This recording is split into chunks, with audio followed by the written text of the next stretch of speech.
आप सबका हार्दिक हार्दिक अभिनंदन है। तो आज हम लोग लेसन 2 सरदार वल्लभ भाई पटेल, जो कि डॉक्टर राधा कृष्णन द्वारा इसकी रचना किया गया है, और इस वीडियो में हम लोग लेखक के जीवन परिचय, साथ ही साथ इस चैप्टर का सारांश को भी हम लोग आज देखेंगे। तो चलिए वीडियो में आगे बढ़ते हैं। अगर चैनल पर फर्स्ट टाइम आए हैं तो चैनल को सब्सक्राइब कीजिए। अब बेल आइकन के बगल में बटन है, उसको प्रेस कर लीजिए, ताकि एग्जाम से जुड़ा हुआ या आपके क्लास से संबंधित विभिन्न विषयों का वीडियो इस चैनल पर प्रोवाइड किया जाता है। उन सभी की जानकारी सर्वप्रथम पाने के लिए चैनल को सब्सक्राइब कर लीजिएगा। चलिए देखते जीवन परिचय। तो डॉक्टर राधा कृष्णन का जन्म जो है 5 सितंबर 1888 को तिरुपति यानी तमिलनाडु नामक स्थान में हुआ, और आज 21 वर्ष की आयु में चेन्नई के जो प्रेसिडेंसी कॉलेज में अध्यापक नियुक्त हुए थे। यानी जो आप थे, यानी कौन, डॉक्टर राधा कृष्णन 21 साल की उम्र में ही चेन्नई के जो प्रेसिडेंसी कॉलेज है उसमें अध्यापक नियुक्त हुए, और अपने कलकत्ता विश्वविद्यालय में भी दर्शन साहित्य का अध्यापन किया था। आप उच्च कोटि के चिंतक, यानी ये चिंतक थे, विचारक थे, और साथ ही साथ लेखक भी थे। द हिंदू व्यू ऑफ या कल्कि, गौतम दी बुद्ध, पूर्व और पश्चिमी विचार आदि इनकी प्रसिद्ध पुस्तकें थी। आप एक महान शिक्षाविद और एक राष्ट्र नेता थे। आपको देश रत्न की उपाधि से विभूषित किया गया, और आपका निधन चेन्नई में 17 अप्रैल 1975 में हो गया। आइए पाठ का सारांश देखते हैं। सरदार पटेल स्वतंत्रता के निर्माताओं में से एक थे। यानी जितने भी स्वतंत्रता निर्माता होंगे उन सभी में से एक थे। प्रस्तुत लेख में, ये जो लेख है, इस लेख में डॉक्टर राधा कृष्णन ने उनके व्यक्तित्व और कृतित्व का सटीक चित्रांकन किया है।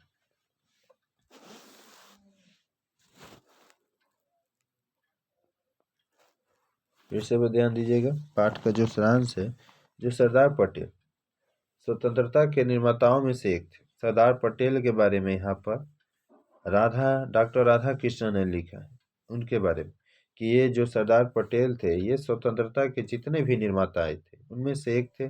और प्रस्तुत लेख में डॉक्टर राधा कृष्णन ने उनके व्यक्तित्व के बारे में, किसके, तो सरदार पटेल के, और उनके कृतित्व का सटीक चित्रांकन किया है। पटेल के जीवन को हम 3 भागों में देख सकते हैं। एक क्रांतिकारी, एक राजनेता, और वहीं पर एक प्रशासक। यानी तीनों गुण सरदार पटेल के अंतर्गत दिखाई देता है। और स्वतंत्रता से पूर्व वह एक अनुशासित सिपाही न थे, जो अपने नेता महात्मा गांधी के आदेश का पालन करते थे।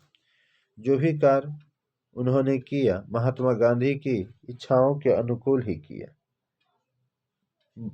बोरसद, बारदोली और स्वतंत्रता की अनेक जो लड़ाइयाँ उन्होंने अपने को सबसे आगे रखा। वे बहुत कम बोलते थे। उनमें स्पष्टवादिता, दृढ़ता और दूरदर्शिता थी, मतलब दूर तक सोचने की क्षमता। वे कृषक परिवार के थे और उन्होंने किसानों के हितों में गहरी रुचि ली। उनके कार्य का सबसे महत्वपूर्ण भाग राजनेता के रूप में था। स्वतंत्रता की प्राप्ति के तत्काल बाद 2 वर्ष में ही उन्होंने सूझबूझ और लोगों को समझाने की शक्ति से 500 छोटे बड़े राज्यों को भारतीय संघ में मिला दिया। सोचिए इनकी ये सूझबूझ, या उनकी एक तरह से कहा जाए तो ये राजनेतागिरी। जैसे कि प्रधानमंत्री नेहरू ने कहा था कि पटेल भारतीय एकता के संस्थापक थे। समझाने की भी अपनी शक्ति, राजनीतिक दक्षता और राजनीतिक चातुर्य से वह देश में प्रशासनिक एकता लाने में सफल हुए, जो सबल भारत के निर्माण के लिए आवश्यक आधार था। देश के विभिन्न भागों को देखिए, जहाँ सांप्रदायिक भेदभाव, जातिगत तृण घृणा अब भी हमारे सार्वजनिक जीवन पर छाई हुई है। सबसे पहले, सबसे ऊपर हमें अपने को भारतीय मानना चाहिए। सरदार पटेल की उपलब्धि के बारे में लेखक के एक दैनिक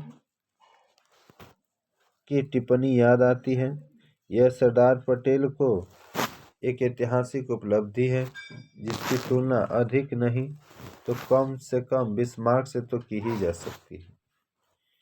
जब उनकी मृत्यु हुई तो वे लंदन टाइम्स ने सही उनके बारे में कहा, वे एक साहसी देशभक्त। सोचिए, जब उनका मृत्यु हुआ तो उनका खबर लंदन टाइम्स में भी छप गया। वे एक साहसी देशभक्त और प्रशासन में महान सूझबूझ वाले व्यक्ति थे। मुझे याद है कि उस समय हमारे 3 महान नेता, जो विभिन्न नगर पालिकाओं के एक ही समय में अध्यक्ष थे, राजेंद्र बाबू जो पटना नगर पालिका के अध्यक्ष थे, हमारे प्रधानमंत्री इलाहाबाद नगर पालिका के, और सरदार पटेल अहमदाबाद नगर पालिका के अध्यक्ष थे। इनका कहना था कि हमें भेदभाव को भूलकर देश में पूर्ण संगठन और एकता लानी होगी। हमें अपने सामने मानवता के जीवन के अंश के रूप में महान भारत के विचार को रखना होगा। प्रशासन के रूप में जब गुजरात में बाढ़ आई, प्रशासक के रूप में जब गुजरात में बाढ़ आई तो उन्होंने बारदोली आंदोलन संगठित किया।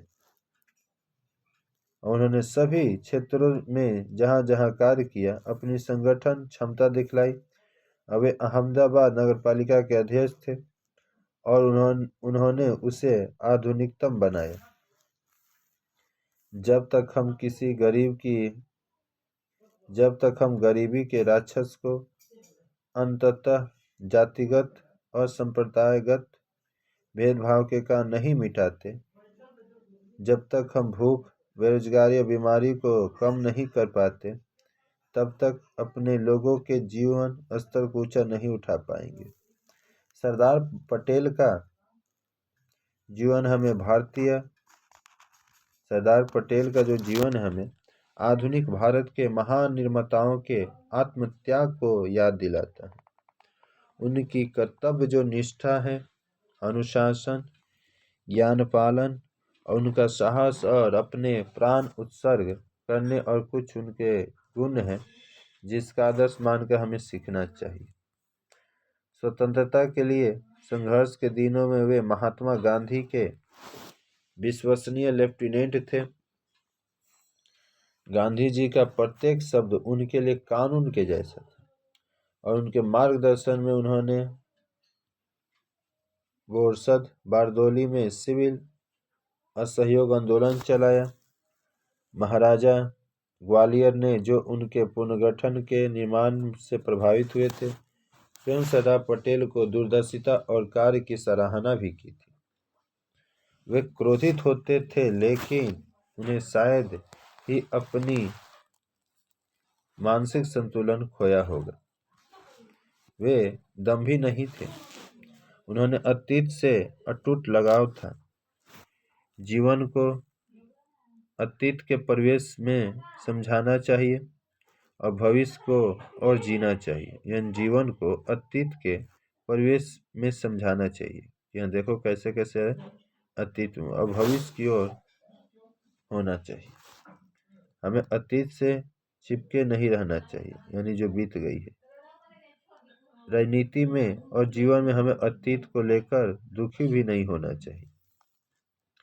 आवश्यक यह है कि आदर्शों से हमें जुड़े रहें और कार्यनीति के मूल सिद्धांतों को ना छोड़ें। अनुशासित आज्ञाकारिता के माध्यम से सरदार पटेल ने स्वतंत्रता का उदाहरण सामने रखा। सरदार पटेल के रूप में हमारे पास एक साहसी क्रांतिकारी, विद्वान, राजनेता और आदर्श प्रशासक था। यदि हम सरदार पटेल यानी हम सरदार वल्लभ भाई पटेल के गुणों को याद रखें तो निरंतर प्रगति करेंगे और मुझे आशा है कि उनके ये गुण हमें भविष्य में प्रेरणा देते रहेंगे। इस पाठ के कुछ महत्वपूर्ण शब्दार्थ हैं जो कि यहाँ पर आपके समझ प्रस्तुत है। आप इन शब्दार्थों को कॉपी में उतार लीजिएगा, नोट कर लीजिएगा और इनको अच्छी तरह से याद करके अपने पाठों को समझने में आपको काफ़ी ये सहायता प्रदान करेंगे। तो इस वीडियो में इतना ही, फिर मिलते हैं किसी नए वीडियो में एक नए टॉपिक के साथ। अगर ये वीडियो अच्छा लगा तो लाइक कर लो, चैनल पर फर्स्ट टाइम आया है तो सब्सक्राइब कीजिए और बगल में ही बेल आइकन का बटन उसको प्रेस कर दीजिए ताकि कोई भी नोटिफिकेशन आप तक सबसे पहले पहुंच सके।